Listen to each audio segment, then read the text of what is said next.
On the prequel to the 23rd episode, we're reviewing Solo, learning about epistolary novels, and previewing The Martian.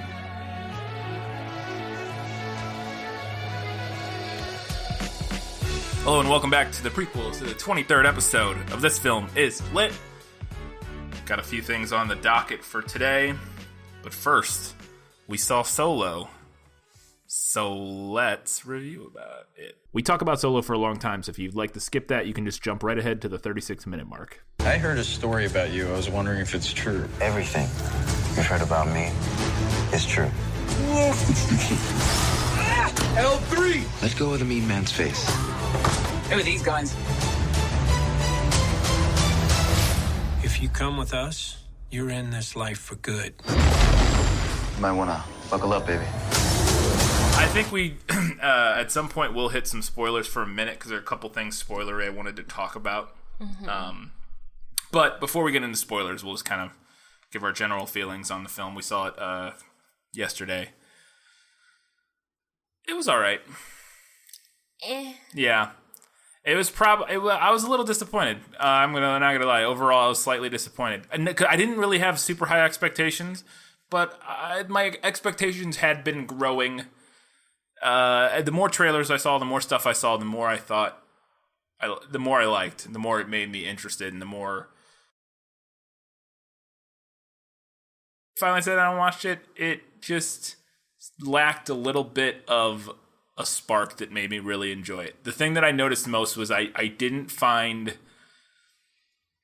there were moments and small glints of it, but I didn't ever have those big, really fun moments that like I was expecting, because I was expecting it to be a lot more fun of a movie, and it is. But I mean, like I was expecting it to be much more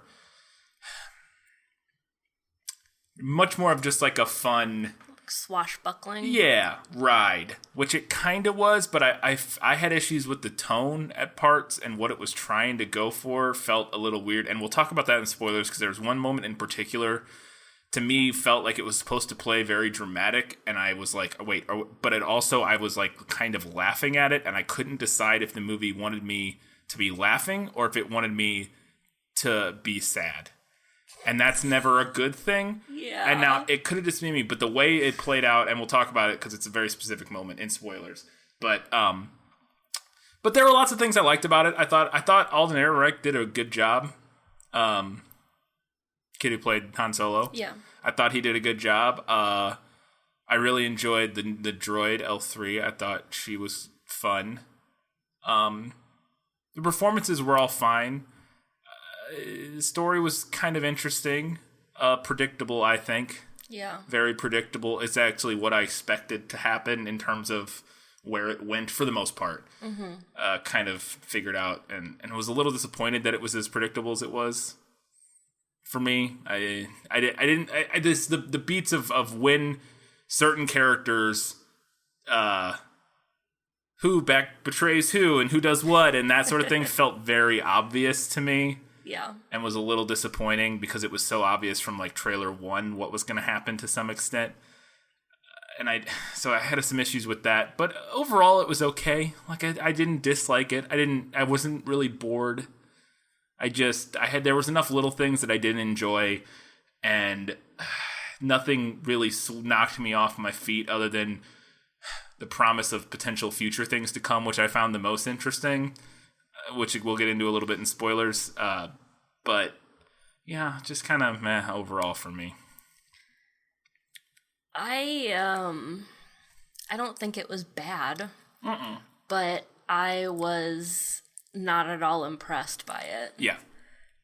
I went in with zero expectations. I think I had maybe seen one trailer. Yeah. And you know, I don't really care what Disney wants to do with the Star Wars universe. Right. I don't have any kind of huge stake in it. Yeah. But I always kind of thought that it didn't really make sense to give Han Solo a prequel movie because he has a character arc in the original trilogy. So, like, what are we going to do in a prequel movie? Yeah. Which is part of my problem with the film, but I also think they did an okay job of getting his character to a place that felt... giving him a character arc in this movie, but also getting his character to a place where it didn't feel like him going into A New Hope doesn't make sense. Like, where he is at the beginning of A New Hope, I felt... to some extent translated fairly well, and there's also like another 5 years or something like that, or 6 years between the end of Solo and where A New Hope is. So that was one of my biggest fears. I also didn't really want a Solo. The backstory, the spin-off movies I want, if I want them, I'm interested in the Benioff and Weiss ones, the guys who did Game of Thrones. They're doing their own movie series. Oh yeah, the guys who wrote and directed Game of Thrones. Rian Johnson is getting his own 3-movie series set in the universe. I'm interested in what they're going to do, because one, I'm really hoping that Benioff and Weiss are going to do Old Republic, which would just make a lot of sense for them. They've dealt a lot, because the Old Republic, it's like thousands of years ago, it was like the peak of Jedi and Sith, and there's like huge wars between them, and so you want them to do Game of Thrones in the Star Wars universe, basically, to some extent, and it's a whole bunch. And I played the Old Republic video games, and now I don't want them to do the Old Republic, the game, the story from the Old Republic video game. I think just in that time period, which is probably what'll end up happening. I don't think they're going to rehash the game story, even though it's great. But I'm more interested in stuff like that takes place in the universe and explores new, interesting things in the universe, other than giving us prequel, like, backstory for characters we know. There are a few exceptions to that. I really do want to see an Obi-Wan movie with, which we're probably going to get with, what's his name? Playing him from the prequels. Ewan McGregor. I mean, sure, but aren't the prequels kind of his backstory? No, well, I just want another chance for Ewan, because the prequels have a lot of faults, and I like a lot of things about them, but they also have a lot of problems. Namely, for me, it's like the writing, the dialogue. That was my biggest problems with them. I like some of the thematic elements and all that sort of stuff, and some of the things they do, but it's just, there's so much cheese, like, that it's... I have a hard time watching the second one in particular, but also episode 3 has moments where Hayden Christensen's not a really good actor, and the dialogue between him and Padme is just some of the worst romantic dialogue ever written, and I can't not get that out of my head when I think of those movies. As much as there is other stuff that I like in them. But I really liked Ewan McGregor as Obi-Wan. I think he does a really good job. I think he makes perfect sense. Where he is in that movie and where he eventually becomes, I think he did a really good job. And I'd like to have Ewan McGregor have another chance in a better film to explore that character more. And I don't know when I would want it to be set. Probably in between episode 3 and episode 4 on Tatooine, him getting into some hijinks. I don't know. But I'd be interested in that, and we're probably going to get that. It's the rumor. It's like vaguely been announced, if not, it's not confirmed yet. See, and I don't know, just a backstory movie for any of the main characters from the original trilogy, I would have said, give me Leia. Like, give me her backstory. I think that would be more interesting. We have that in novel form in the current canon. Okay. Bloodlines, and I've read one of them. Bloodlines, and it's not her entire backstory. It's not like her from a kid to, but there. And I think the other one might be called Leia. I can't remember what it's called. It might be called Leia. It was written by Claudia Gray. Bloodlines is written by Claudia Gray, and she also wrote another one which I haven't read. Which Bloodlines is about when Princess Leia is in the Senate, and everybody finds out that her father is Darth Vader. And there's all this drama around the fact that that she's the son of, or the daughter of Darth Vader. Yeah. And there's like all kinds of nonsense about it. It's really interesting. And that's not a prequel episode. When does that take place? No, that's not a prequel episode. That takes place after Return of the Jedi. Yeah. It's when the newly formed Senate, or whatever, their new republic or whatever. It bridges between Force Awakens and Return of the Jedi, but it's all the political drama that was going on then. It's really interesting, and it kind of sets up a lot of stuff for when people didn't know what was going on in Force Awakens, because we never really see what's up with the new republic. So there's that. There's some of that in novel form. So I guess there isn't a prequel. You're right. No, and I'm sure what Disney is doing is testing the waters on these kind of single like character backstory movies with one of their most popular characters. Yeah, that's why they did Solos, because it's an easy sell. And I mean, I'll grant you that Han Solo was probably a good choice from a genre standpoint, because you could make an action movie. You can make an action Western. Yeah. Which they kind of did. Action Western, yeah, sort of. Kind of. Whereas Leia, it would have to be like a political intrigue, court intrigue kind of a thing. It would be a much tougher sell. Yeah. To general audiences. From a character standpoint to where they are in the original trilogy, I think it makes more sense for us to see Leia's background, because she doesn't so much have an arc in the original Not trilogy. as much, no. Yeah. It would be way more interesting, because part of what makes Han so appealing is you don't know, to some extent, he's just, all you need to know about him is he's a smuggler. Yeah, he's a rogue. He's a rogue, and you know, there's some shady past there, but he ends up, you know, doing the right thing. Yeah. And so they, without getting into spoilers, that's what they attempt to sort of lay a background to in this film, and I think they actually overall did a pretty good job. Like, in terms of, it's a tough sell for, because I was prepared to be like, like, this doesn't work. I think it overall works. There's little bits and little moments that I didn't like in terms of, and we'll get into it in spoilers here in just a second, that they some choice, and I still can't decide if I like it or not. One in particular we'll talk about. I don't know if I like that that's how that happened, but maybe I do. I don't know. I can't decide, but we'll talk about that here in a second. In the spoilers, because it is a spoiler, and I don't want to get into it necessarily. But, you know, I guess the biggest problem I had was just, I had a problem with the tone. Like, and now they reshot most of this movie. They had different directors. They had the guys who did the 21 and 22 Jump Street movies. They famously were fired because they were deviating too much from the script, making it too much of a comedy. And Lawrence Kasdan and the guy who wrote it and his son John Kasdan were like, no, we need more, stick to the script more. And there was all kinds of drama. And so they fired him. They brought in Ron Howard. And I think it feels a little bit like the movie doesn't know exactly how silly it wants to be versus how serious, because there are a couple particular moments where I'm like, oh, wait, I started laughing, and then I'm like, no, wait, I'm supposed to be not laughing at this? Yeah. I don't know. I'm not sure. And it felt a little strange, and it just didn't quite hit all the notes for me that I was looking for, but it was it was all right, fun. It was probably a little overlong. I think they probably could have trimmed a little bit from the runtime in places, because I almost always feel that way about blockbusters now, though. Yeah, I go both ways, because I always like longer stories. It's why, generally speaking, prefer TV to film these days. I just think you can tell more interesting, complex stories with characters in television than you can in film in an hour and a half. And it just feels more natural because you're growing with the characters from episode to episode. Yeah. And so like a longer movie gives you a little bit more time to do it, but it still doesn't feel like quite enough. And it was a little plotting at times. I don't know. It was just okay. Like, it was just fine. Like, it was probably my least favorite of the new Star Wars films so far. Oh, yeah. Like, by a pretty hefty margin. Yeah. I would put it below Rogue One. And I actually like Rogue One quite a bit. I know some people, it gets mixed. All of them get mixed reviews now. Yeah.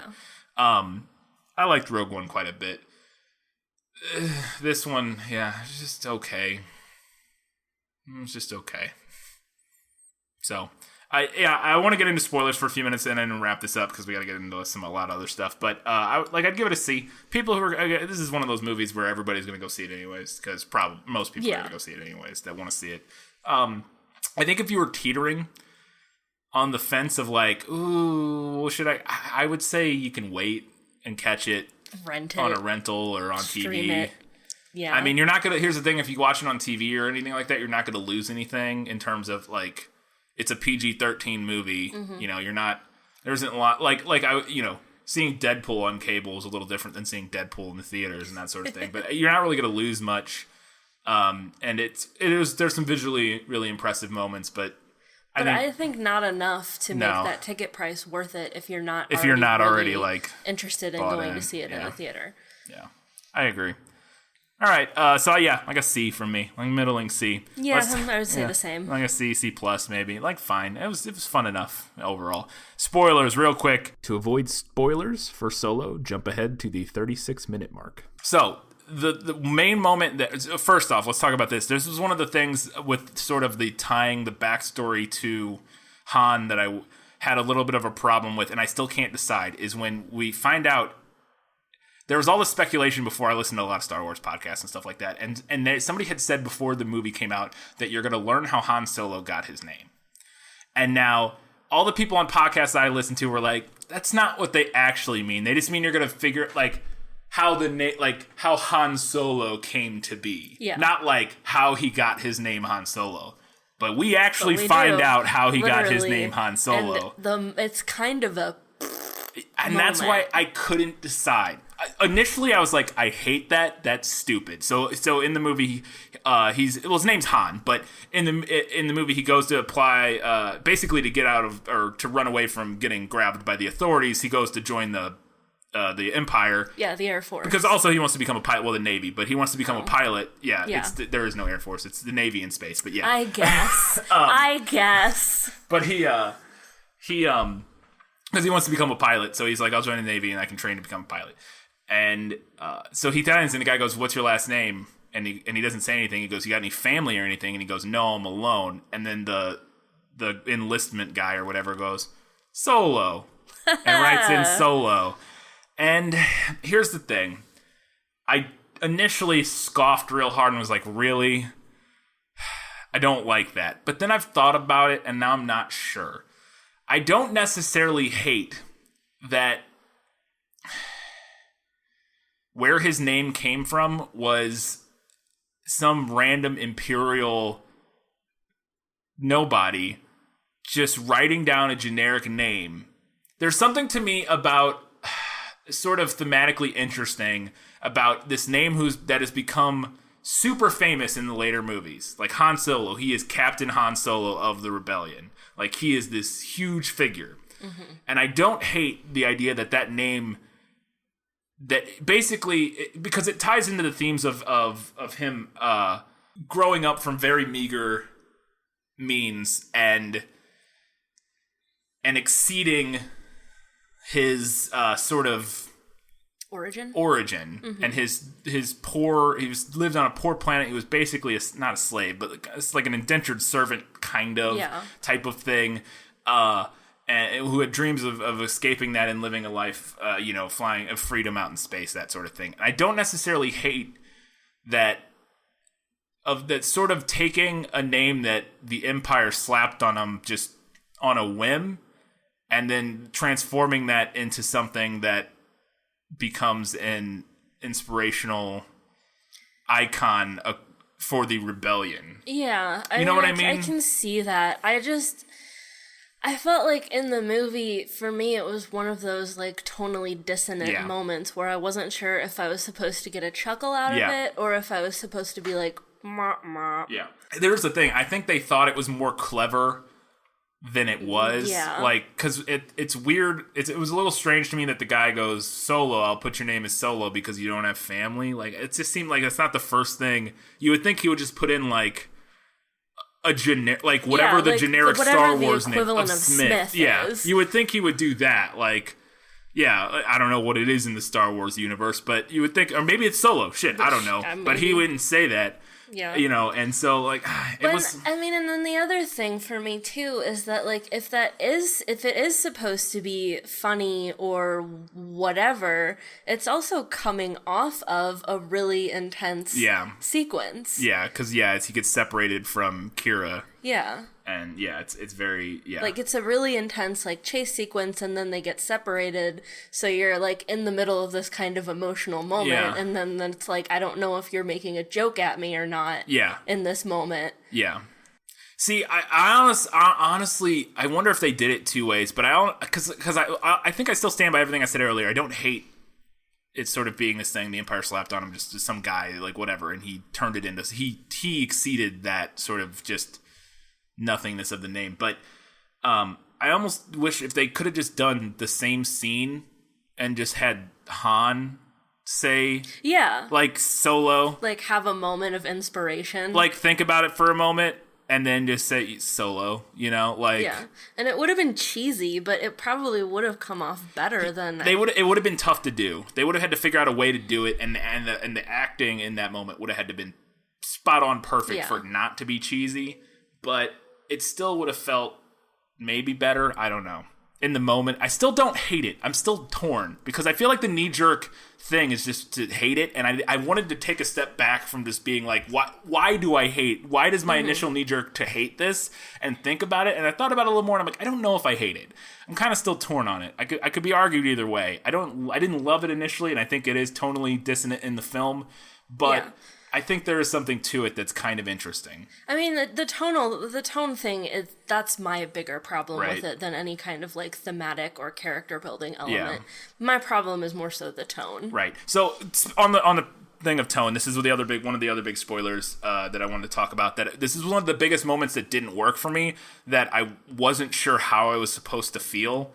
Was when after they go, towards the end of the movie when they're on the planet getting all the coaxium from the mine or whatever, and they're leaving, and there's a big shootout. Like, they started a rebellion, basically a slave rebellion, and there's a big shootout, and they're leaving, and then L3, the droid, is leading the rebellion, screaming, and gets shot. Yeah. And then Lando, like, runs out screaming. The way he plays it and the way it plays out, I started like, is this supposed to be funny? And then I'm like, oh no, this is not supposed to be funny. Yeah.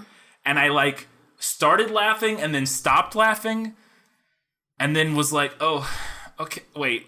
So it's not, no, it's not funny. But then it gets funny again because there's a shot of literally, which, it's so strange because there's a shot where, so then Lando runs and grabs the droid and is, like, crying, holding the droid. And I'm like, oh, shit. Well, and we kind of established their relationship and they're very close and that sort of thing. Mm-hmm. So that worked to some extent. But then they undercut it because, at least to me, it felt like an undercut. Something about it looks so silly is then Chewie comes and picks up Lando and is carrying Lando in his arms like a baby, running back to the spaceship with Lando carrying the droid. Yeah. And it was so, him crying in sadness was so dissonant from watching Chewie carry Lando like a baby that I was like, am I supposed to be laughing or sad right now? Like, what? I don't know. And I had an issue with a lot of the character deaths, too, because I felt like we didn't know anybody well enough to feel strongly when they died. Especially, like, some of the other smugglers that he was hanging out with in the first half of the film. Oh, that felt very strange. I was like, I wasn't expecting them to die that early. Woody Harrelson's crew... his girlfriend and the pilot both die off in the first act. Yeah. And I was not expecting that. Mm-mm. And now I get why they did it, and I kind of get where it went, and then with sort of Han becoming his crew then, and they needed that so that Han could be the pilot. But yeah, it was so soon, and it was so sudden, and what I wasn't expecting it. And I didn't really know how to feel about it. I was like, because like you said, we hadn't spent much time with him. Yeah. We had known him for a scene or two. And I thought the pilot character was fun and interesting, and I was disappointed he died because I liked his character. I thought he was interesting. His girlfriend she had like 2 lines and was just kind of his girlfriend. So, I don't know. And then the other thing I wanted to talk about, spoilers, was the ending, which is what was the most interesting and exciting, and I was completely blindsided me. So in the animated series, it is canon that Darth Maul is alive. Yes. And now that is canon technically in universe. And but it has never made its way into movies, and that was super fascinating. Is that Rebels or it is Clone Wars and Rebels. Okay. He's in both, I'm pretty sure. But I believe the whole part where he So in this movie at the end, Kira he kills, well, if you're listening, this is the spoiler part, but she kills the head of this she does Crimson like a Dawn. Triple cross. Yeah, almost. It gets confusing weird at the end, and I'm still not sure what her deal is, other than she's going to become a Sith, I guess. I guess. Or at least like a mob boss. And see, this is where it might be easier and make more sense if we had watched, because I've watched 4 or 5 of the Clone Wars episodes, and I've never got to the Darth Maul storyline. And I've never watched any of Rebels, but it is on my list, and I'm dying to watch it because I hear it's great. It just ended, I think. Like, the series just ended, like, last month or something.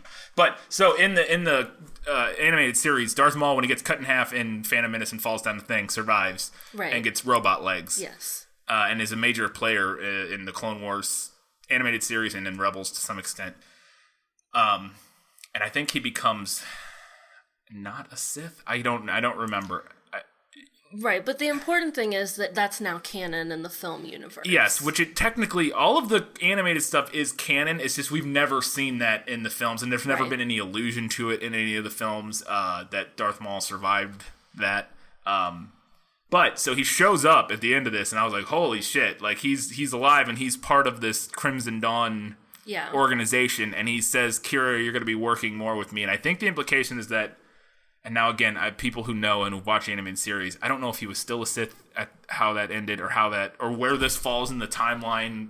It would obviously be after Clone Wars, but maybe around the time as Rebels. I don't know. I don't know exactly when Rebels takes place. But I was like, oh, so if she's going to become a Sith, that could be interesting. I want to see that movie where with her, like, as a Sith with Darth Maul. I don't know, something. Because I like Darth Maul. He came out at the right time. I was like 12 when that movie came out, and he was my favorite part of that movie. I thought he was fucking awesome. And so I was like, oh shit, I want to see more of this. Like, that was the most interesting part of the movie to me when that happened, because I wasn't expecting that at all. I thought, and I guess it remains to be seen, kind of, whether or not they actually do anything with that. If they don't do anything with it, yes. It's fan service, and it feels fan servicey to me. I get what you're saying. If they don't do anything with it, then it's pointless, and it leaves a lot of open, like, because there's like that was the most sequel bait of sequel, or not sequel, but like spin-off / sequel bait. Yeah. I just really liked it because I liked that film canonically, or bringing Darth Maul with robot legs into the film canon was cool to me, just because I've always liked Darth Maul, and I liked that in the animated series that he was still alive. And so I was like, ooh, I could wonder what they can do with this.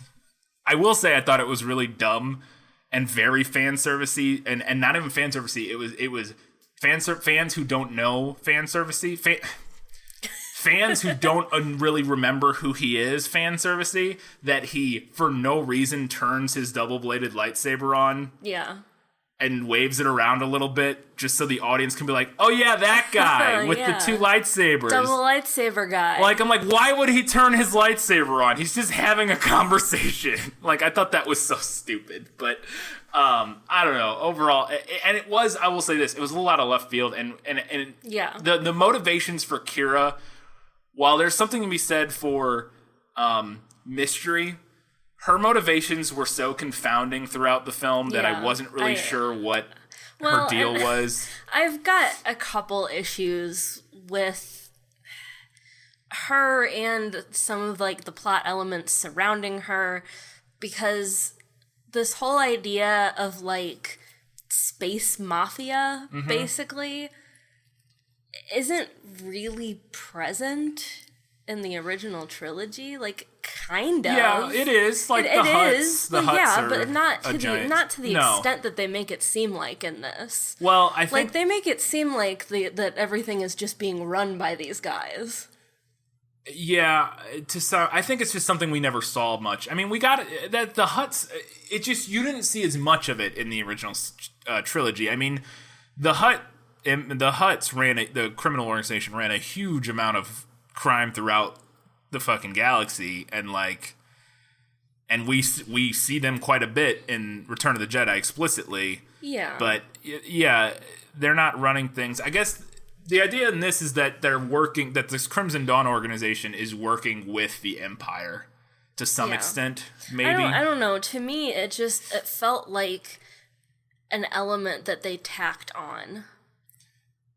I would only disagree in that I know that in novels and other things, there's a lot, and it just wasn't the focus of the original trilogy, but in the extended canon, there is a lot to do with a lot of criminal organizations and other smaller resistances and like groups that are fighting and all that sort of stuff. There's a lot more going on than just the rebellion and the Empire and and it's just, we haven't really seen too much of it in the canon movies to really know about it, but that didn't bother me because I know it does exist. And see, but then I mean, I still find that problematic, because can I then enjoy this without having read any of the extended universe stuff. I think you can, because I would argue you can, because you just, all you need to know is just I mean, to me, it's just not weird that there's a crime organization that is doing criminal things. Like, they're not running anything, they're just doing jobs. Like, they're just, like, going to planets and, like, stealing stuff, and, like, they're just doing crime things. They're not... Yeah, I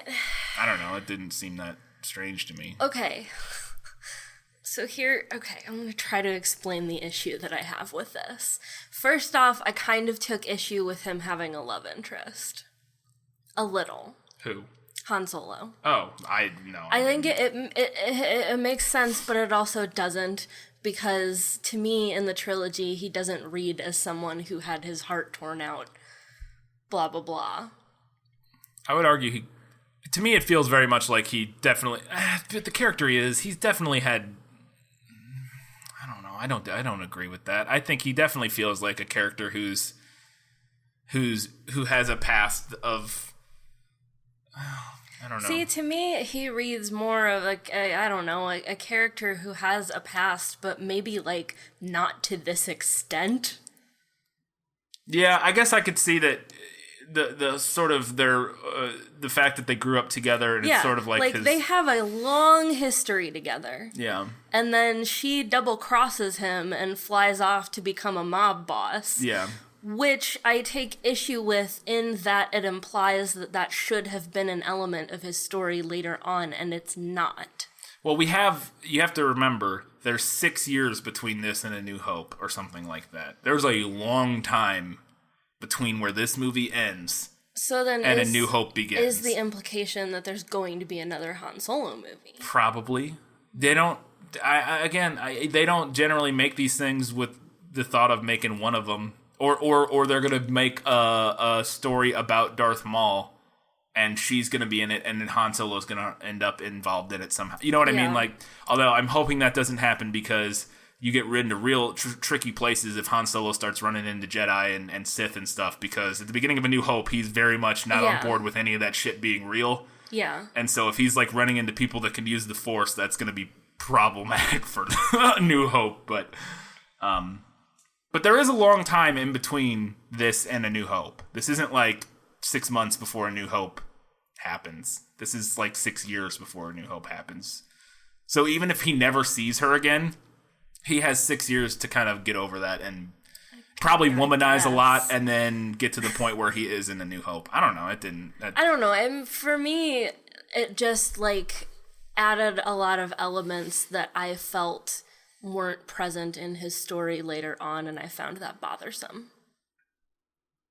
That's fair. I didn't think it did add too much. I thought his past is enough of a blank slate, we don't really he's just so guarded that you don't really know it's a lot of shit could have happened to him, and it wouldn't surprise me. I guess to me it felt a little bit like a weird kind of retconning, and I don't know, I just found it kind of strange. It's fair.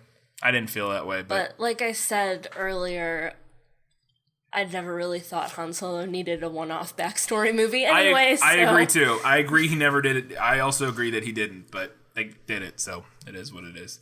I think my other thing that I found a little disappointing was when they did the Kessel Run.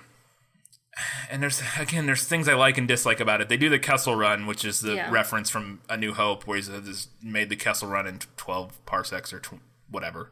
12 parsecs, because he rounds down from 13 or whatever. And the implication is that he goes through a route that is more dangerous and impossible to do or whatever. But I thought it was interesting that he really only succeeds because they have all that fuel. Yeah. And that everybody else, and that they have the robot head. And so I kind of like this. I kind of like the idea that Han in A New Hope is like, yeah, I'm the best fucking pilot. I made the Kessel Run in 12 parsecs, but leaves out the fact that he had all this help doing it. Yeah. It makes a lot of sense for a Han type character, where he leaves out the fact that, yeah, me and my crew, like, who had a shipment of super good hyperfuel, and I had a robot head that, you know, had the best navigational system in the galaxy, which allowed us to do all this stuff. I kind of liked that, but I also kind of didn't like. I was kind of torn. I'm like, I wish he just had done it through his own pure piloting ability. But I also like that element of, yeah, he fucking had a lot of help. Of course he did. It would have been tough to do by yourself. But he leaves the fact that he had help, he leaves that shit out. That's not. And the mythos of Han Solo, I agree. I think it is more interesting and it potentially makes sense for his character. But I think it does feel a little retconny. Yeah. Yeah. I wasn't a big fan of the giant space squid octopus thing. I thought that was strange. But that was weird. But, anyways, it is what it is. It was fine. I'm more excited for other. It was the one of the spin-off movies is probably the one I was least interested in, anyways. As much as I like Han Solo as a character, I'm much more interested in other stories told in this universe. Yeah. Even some more. Like I said, I'm interested in the Obi-Wan movie. Don't give a shit about a Boba Fett movie. They're apparently making that. I don't know why they are. Of course they are. Of course they are. But it was all right. It was fine. Let's move on to learning things with This Film is Lit. No matter what anybody tells you, words and ideas can change the world. On today's episode, we're talking about the epistolary novel, which is a term I didn't know about until the other day. But it is what The Martian, our next novel, is. It is an epistolary novel. Epistolary novel is written as a series of documents, usually letters, famously the Pauline epistles from the Bible. Mm-hmm. Obviously, the epistles. Yes, the epistles where Paul writes to everyone. Yeah. It's just, epistle is just the Greek word for letter. So, epistolary novel, novel made from letters. Right. It's a novel made up of different artifacts. So it could be letters. Yeah, it can also be, and I'm going on. Sorry. No, you're fine. Epistle novels, they can also use diary entries, newspaper clippings, or other documents. In modern times, they tend to use things like videos, radio, blogs, emails. I have a couple specific examples of that in Ready Player One. There's an entire chapter that is just chat logs between Parzival and Artemis. And then speaking of Artemis, in Andy Weir's latest novel, Artemis, there are several chapters, and they're interspersed, where it is email logs between the main character and somebody on a different planet. Yeah, and it's just we've done, aside from Ready Player One, we've done a couple novels / movies with epistolary elements. Simon versus the Homo sapien agenda, we had emails. Yeah. The Princess Diaries is formatted as a diary, although the movie completely abandons that element. Gone Girl has letters, and it has fake diary entries. And I think you could potentially make an argument for Miss Peregrine's Home for Peculiar Children. Yeah, I thought about that one. It's maybe not as strong of an example, but they do use the vintage photographs as a major story element, so I think you could make an argument there. Yep. And so some of them have more elements of it than others. The Martian is about 50-50, or a little, maybe leans more 60-40, 60% epistles, or what have you. In The Martian is the form of a digital journal. Mark Watney, the main character, enters record. He basically records everything he does into a journal in the computer, and it saves all of his thoughts and stuff in the computer for NASA, so that they can see what he was up to while he was stranded on Mars. So here's why I think the format makes a lot of sense and is particularly effective in The Martian. Here's why I think it makes sense. One, Watney's an astronist. Watney is Mark Watney, who's the main character. He is an astronaut and a scientist. Right. Scientists write shit down. They write everything down all the time, especially astronauts. They write things down. Famously referenced by a quote by Adam Savage. Remember, kids, the only difference between screwing around and science is writing it down. So there you go. Two, he's alone. I would probably keep a diary as well. It's a practice insanity for him. His journal allows him a modicum of like feigned social interaction, where he's writing, and especially the way it plays out in the book, he's joking at the expense of his other crewmates, and you can tell it's definitely a cathartic experience for him while he's dealing with this incredibly difficult being stranded on Mars thing. The journaling definitely is an outlet for him, so it makes sense in that regard. 3, he thinks he's gonna die. Pretty much is probably gonna die. Now he also has very much the spirit of an astronaut, and he's always trying to solve the next problem and figure out how he's not gonna die. But he also thinks he's probably gonna die, and so he wants to record what he was up to so that NASA can have it and use the information, because he is a scientist and he knows that, you know, he's doing a lot of crazy problem solving and a lot of wild engineering on Mars, and it could be incredibly useful for NASA to have this information. So he writes it all down and records it all in his journal. So that's why it makes sense, and those are the three reasons to me why it makes sense to do it this way for the book. Why I think it works, or why it's effective, in my opinion, is that we learn a lot about Watney's character through these journals. It's written first person, obviously, as a journal. So we get to see how he thinks. We get a feel for his sense of humor. We find out his taste in music. We're there with him for all of his triumphs and failures, and it all comes through in his first person perspective and how he feels about all of this stuff.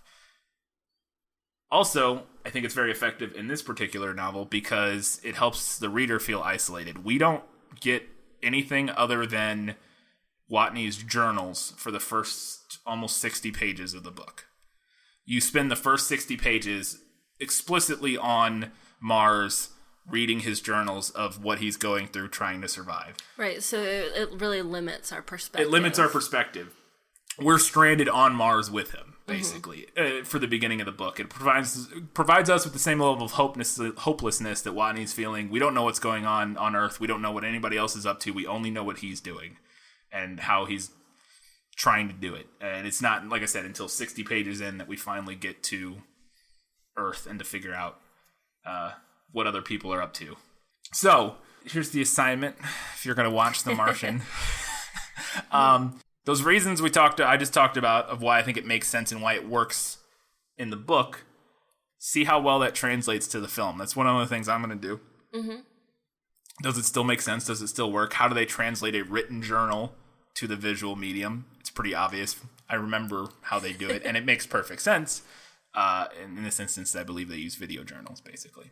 So that's one way to do it. So kind of see if you think it still works the same way. Now, they obviously don't translate it. The movie does not stick exclusively to the epistolary format while on Mars in the way the book does, and that's because for obvious reasons. We want to watch him do things and not just have him talk about the things he did. You know what I mean? Yeah. In a movie, we want to watch him going out on Mars and doing all these things. We don't just want him talking to a camera going, well, today I went out on the surface and I did this and that and that. So it changes in that regard. And I was trying to think of, are there movies that are exclusively the epistolary format? And I could only think of a couple. And I think there's an argument to be made that every found footage movie is an epistolary. I think that's probably the best argument you can make, because if an epistolary novel is a novel made up of different artifacts, then an epistolary film would be a film that's supposedly made up of different... It doesn't have to be real, obviously, or it doesn't have to be, non-fiction. Right, but I mean, fiction, Yeah, so films like Paranormal Activity, Cloverfield, there's a movie called Buried, which is really interesting, with Ryan Reynolds. All takes place in one location through a video camera.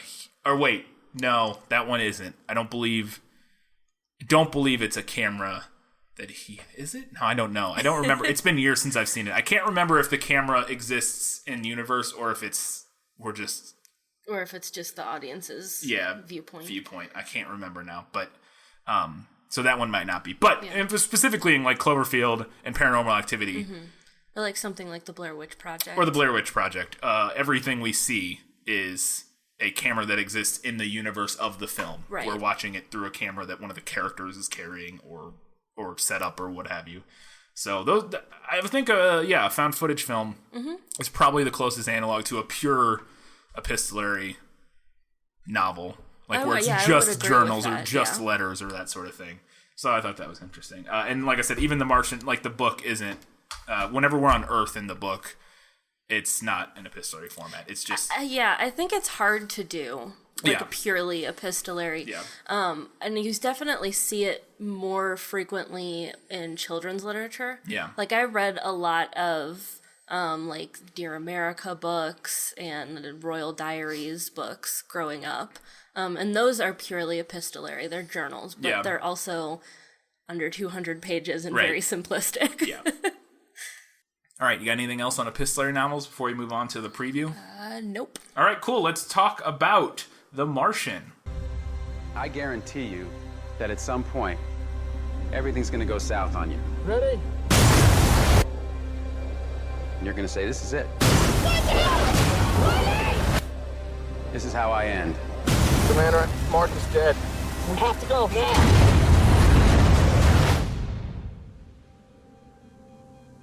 Now you can either accept that, or you can get to work. This will come as quite a shock to my crewmates. And to NASA. And to the entire world. But I'm still alive. Surprise. Let's preview the book here. The Martian is a 2011 novel by Andy Weir. It was his debut novel. Originally self-published. Really? In a very interesting way, which we'll get into. Crown Publishing bought the rights and re-released it in 2014. Weir is the son of a particle physicist, and his background is in computer science, which is why he goes so into depth with all the math and science and that sort of thing. So he began writing it in 2009, did a ton of research, because he wanted it to be as realistic as possible. This is what I would classify as hard sci-fi to some extent. He studied orbital mechanics and astronomy and space flight and all that kind of stuff. He was going back to the self-published. He was turned down by agents a bunch of times. Eventually, he decided he would just publish the book online. He had published it as a serial, chapter by chapter, on his website for free. And eventually, it got downloaded so much, started blowing up so much. People begged him to make a Kindle version of it, and he made a Kindle version and sold it for 99 cents. And it sold 35,000 copies in 3 months. Wow. And then that's when the publishing companies came in and bought the rights and sold the book. How'd you like to be one of those agents that turned him down? Yeah, right? Exactly.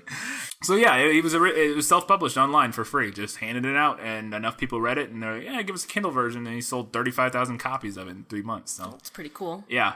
And like I said, Crown Publishing bought it, and it was a New York Times bestseller, and spent a bunch of time. The paperback release spent like a long time at number 1 on New York Times. Two other short little things. He knows the exact date of each day in the book. Andy Weir does, like of when everything happens in the book, and that's for a reason to do with the science. Is that the dates all line up because of launch windows and that sort of thing. So this takes place in 2035, I believe, and he basically just went to the calendar in 2035 and looked at when because you launch missions to Mars on certain times of the year when the planets are in the right position, where Mars and Earth are in the right position, so that you can use like the least amount of fuel possible to get there. It's the fastest way to get there, that sort of thing. Like the most direct route. Basically. Gotcha. So he knows, because he lined up when their missions take place based on when the Earth will be in actual positions in the year 2035. So he knows exactly what date of 2035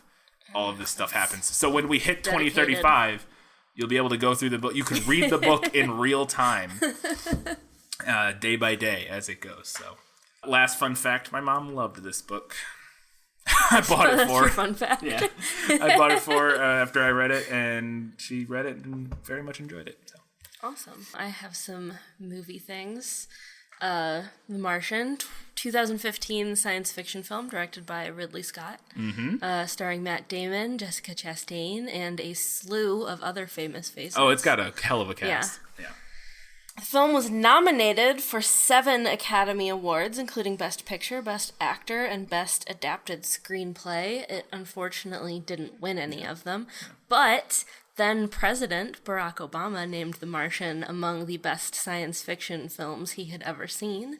And astrophysicist Neil deGrasse Tyson has said that this is the most accurate film in regards to astrophysics and how Mars would be inhabited that he had ever seen. Yep. So, no awards, at least no Academy Awards, but some pretty cool praise from cool people. I think I didn't write it down, but I think Andy Weir won a Hugo for this. Oh, yeah. I'm pretty sure. That would make sense.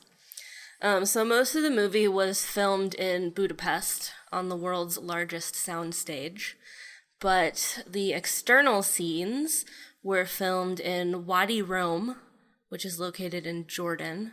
It's also known as the Valley of the Moon, and it's been used in several other films, including Lawrence of Arabia, Red Planet, Rogue One, and Brian's favorite movie, Prometheus. I'm sure I knew I was going to say that as soon as you said other films. I'm like, well, considering Ridley Scott made this movie, I'm going to go out on a limb and say, yeah, same place as Prometheus. Yep. Yeah.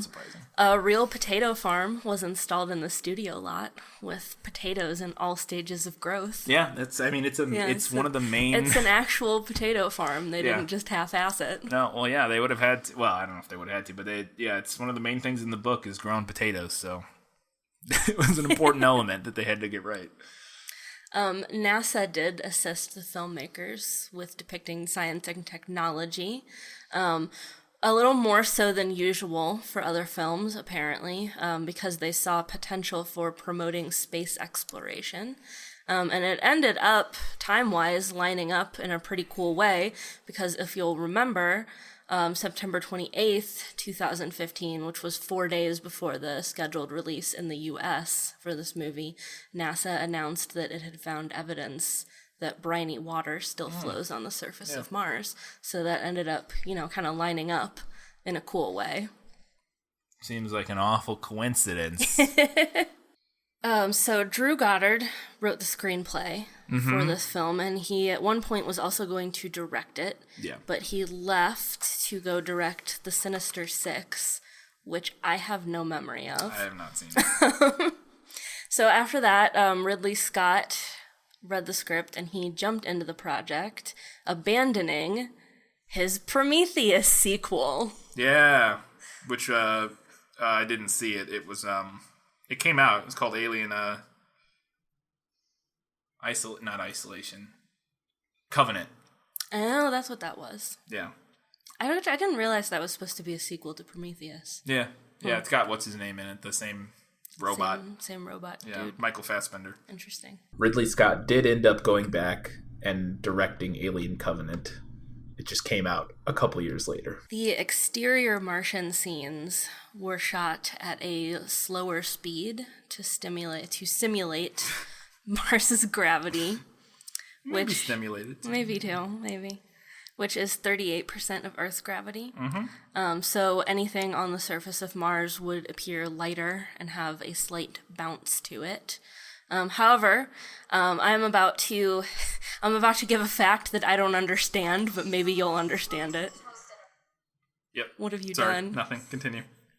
The frame rate that was desired would not allow the cameras to run in sync, so to negate that problem, the film was shot at 48 frame per second during exterior scenes, which was then sped up to the standard 24 frame per second rate, which also meant that much of the audio had to be re-recorded in post. Yeah. So as a result of that, syncing up the audio along with Matt Damon's lips would have been impossible. So that's why Ridley Scott chose to have him voiceover narrate a lot of scenes instead of having him talk inside the suit. Well, it also just makes sense because that makes sense with the book. I mean, yeah, it makes it feel more like that epistolary. Yeah. Journal element. Because he doesn't really talk out loud too much in the book. I mean, he does some, but at least, I don't know if we ever know. Because we're always reading his journal, so I don't know if he ever does, really. Like in the... We're never there watching his actions, from from an omniscient narrator. So it's... Yeah, I don't know if he's talking out loud. So, but yeah, if they shot it at 48, you said they shot it at 48 and then slowed it down to 24? And then they slowed it down to 24. Yeah, I mean, that... And that the outside is this the thing where they were shooting it to make it look more like Mars? Yeah, to make it look more like Mars gravity. Yeah, they shot it at double speed, basically. Mm-hmm. Well, they shot because if you shoot something at twice as many frames, you can slow it down to the standard. You can run it at half speed. Mm-hmm. So when you shoot something at 48 frames, you can run it at 24 frames. This is or 23.97 or whatever, which is what a normal movie runs at, and you can run it at 50% speed at 24 frames, and it'll look just as... If you run 24 frames per second that you shot at half speed, it'll look very stuttery because you're missing information, basically. Whereas if you shoot it at 48 and then slow it down to 24, which is half the speed, it still looks just as smooth as if it was shot at 24 frames per second, but now it's running at half the speed, so So it looks slow. It's slow-mo, but it's slow-mo that looks just as smooth as if it was running in normal time. Because basically when you take if you're shooting at 24 frames and you slow that down, you're missing a lot of data, basically. You're like having to extrapolate from less pictures, basically. Because all that is, when it says frames per second, that's 24 pictures per second. Right. And when you shoot at 48 pictures per second and then slow it down halfway, you still get just as many pictures per second, but it's slowed down now at this point. All right. So. That makes sense. So my last fun fact, Matt Damon, he plays our protagonist, whose name is Mark Watney, as we said. Mark is the English version of the Latin name Marcus, which means of Mars. Oh, well, that makes sense. Yeah. Cool. All right. Well, yeah, I'm excited to watch this again and compare it. I read the book before I saw the movie for the first time. Rereading the book now. I will preview this. There were a few things, one change in particular, that I was very unhappy with. All right. But it's just, other than that, it's from, I don't want to go too far in, but from what I remember, it's a pretty good adaptation. Like a fairly good adaptation. Obviously, they couldn't fit there's a whole lot of math and science in this, and like calculation that would be tough. They do a fairly good job of translating that. Yeah, it's a pretty good adaptation, but I remember one thing towards the end of the film that I was very not happy about, and it felt like such a Ridley Scott thing. So we'll all right, so be sure to tune in next week to find out what that thing is. Yeah. So very much at the climax of the film, there's a thing that I was like, no, why did you do that? So we'll see if I still feel the same way I'm feeling. Betting I will. So until then, that's it. Next week, The Martian. The end.